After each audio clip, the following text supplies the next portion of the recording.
खबर तो नाज़रीन इकराम मेरे पास ये आई है कि इमरान खान की फाइनल कॉल के ऐलानात जो हैं वो खैबर पख्तूनख्वा की मुख्तलिफ मसाजिद के अंदर करने शुरू कर दिए गए हैं। और इस वक्त मोहल्ले के स्पीकर पर, हर मोहल्ले के स्पीकर पर इनकलाब इनकलाब के नारे जो हैं, बहुत से इलाकों से हमें ये रिपोर्ट मिली है कि इनकलाब इनकलाब के नारे लगाए जा रहे हैं। और लोग जो हैं वो इन नारों के जवाब में अपने घरों की खिड़कियों से निकल कर, क्योंकि जाहिर बात है कल निकलेंगे काफिले या परसों निकलना शुरू होंगे, 24 तारीख को तो काफिले जो हैं वो शुरू होने हैं ना चलने, 26 तक इस्लामाबाद पहुंचना है। तो इस वक्त जो एटमॉस्फेयर है वो बहुत इंपॉर्टेंट है। अच्छा, वहीं दूसरी जानब लोग कहते हैं कि पंजाब नहीं जागता, केपी में किसी के घर छापा पड़ता था, पूरा इलाका इकट्ठा होकर पुलिस को भगा देता था।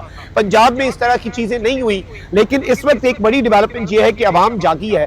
और ओकाड़ा में पुलिस पीटीआई रहनुमा महर अब्दुल सत्तार की गिरफ्तारी के लिए जब उनके घर पहुंची तो गांव वाले बाहर निकल आए, पुलिस को वापस भेजा और अवाम ने महर अब्दुल सत्तार जो हैं, अपने मकामी पॉलिटिशियन जो कि पाकिस्तान तहरीक इंसाफ से ताल्लुक रखते हैं, अवाम ने उनके घर की सिक्योरिटी संभाल ली।